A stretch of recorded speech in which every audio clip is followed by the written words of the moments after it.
As of November 1st, 2025, Oklahoma's new wholesale regulation is in effect, and there are some very specific things you must do now if you wholesale in Oklahoma. Before you leave a comment and say, no big deal, just double close, not so fast. Oklahoma closed that loophole and double closings apply to this law. And since I actively operate a seven-figure operation in Oklahoma, this one hits close to home. On this video, I'm going to tell you everything you need to know, including 2 new additional documents you have to have. All that and more coming up.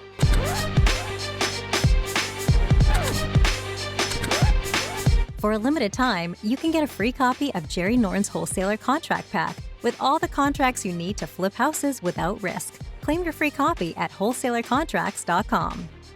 My name is Jerry Norton. I'm the wholesale industry's leading authority on all things regulation. I maintain a free report with all of the different regulations by state. You can download the latest version at wholesaleregulations.com. Now, before we get into it, it's important to remember that Oklahoma already passed wholesale regulation, which I've covered in detail on this channel. In 2021, Oklahoma enacted the Predatory Real Estate Prohibition Act, which essentially folded most wholesaling into Oklahoma's real estate license code. Basically, if you publicly market deals or solicit assignments, you're expected to be licensed and to follow agent rules. This new regulation, SB 1075, doesn't replace the 2021 law, but rather layers on homeowner protection measures. According to Oklahoma, this new legislation aims to further protect homeowners from potentially predatory wholesale real estate practices by ensuring transparency and providing clear opt-out mechanisms for sellers. There are 6 major provisions that you need to know. First, the law now defines a wholesaler as an individual or entity that secures contracts to purchase residential properties with the intent of quickly assigning or selling their contractual rights for financial profit. Now, it's important to note that it expressly includes double closings. It says this includes any person or entity that A, enters into a contract to purchase residential real estate with the intent of assigning or selling the contractual rights to another party before taking possession or legal ownership of such residential real estate. And B, engages in double closings. As used in this paragraph, double closings means the wholesaler simultaneously closes 2 separate transactions on the same property, one with the original seller and one with the end buyer, without the intent to reside in or otherwise materially improve such residential real estate.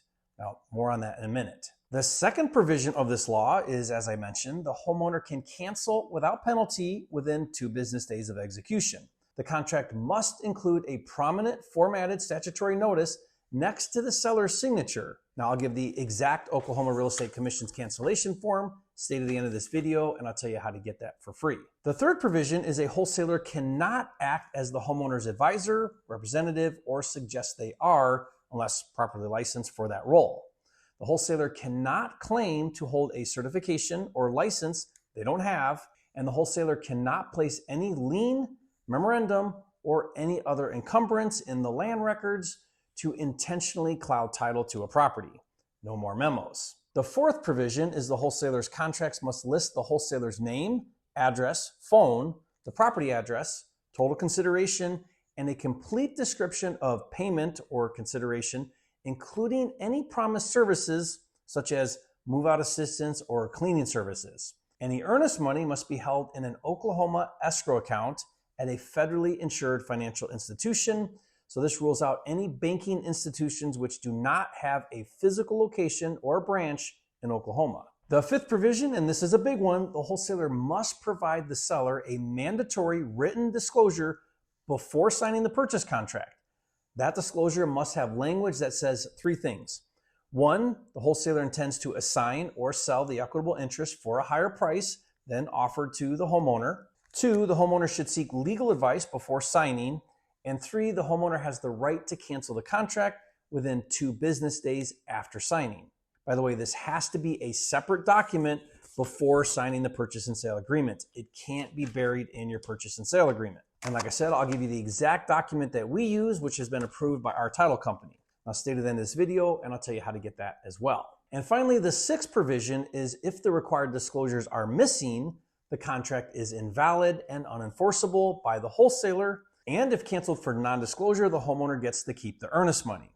So let me quickly review my disclosure that we put together so that you can see what this looks like. Okay, so this is a one-page document, and at the top it has the property address, it has the wholesaler's name, business entity, address, phone number, and email. And then there are 6 different statements that they need to initial in the disclosure. So it says, please read carefully and initial each statement below.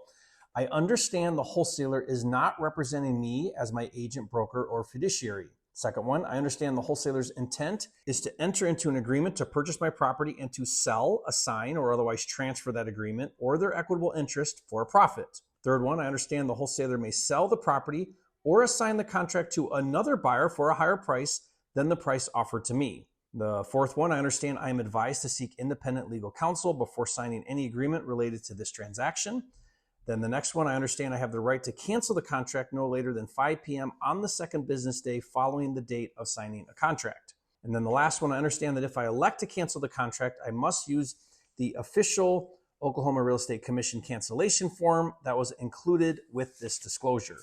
And that's this document right here, which again, it was put out by the Oklahoma Real Estate Commission, and it's the exact form that they would need to cancel. And then it says, by signing below, I acknowledge that I have read and received the wholesaler disclosure notice before entering into any agreement to sell my property. And then it's got seller signature and buyer signature. Okay, so there you have it. Now I'll give you both these documents for free. I'll put the download links in the description below for you. Now, what does this mean if you're wholesaling in Oklahoma? Well, it means you have to learn how to talk about wholesaling with sellers and agents. It has to be integrated into your conversations and into your sales process.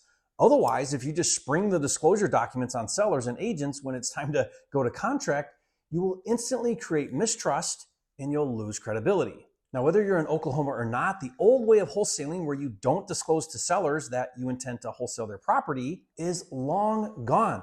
Don't come off like you're the buyer if you have no intention of buying it.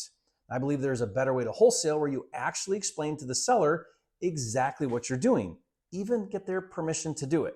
Now, a lot of wholesalers think that if you tell the seller you're going to resell their property for more money, that it will kill the deal. But that's not at all what will happen if you do it the right way. Remember, a seller goes with you because they trust you, and the pinnacle of trust is honesty. So next, I want you to watch a live seller call where I explain to a seller that I'm going to wholesale her property, and she happily agrees, and we lock up the deal. So watch that video now, and I'll see you on the next video.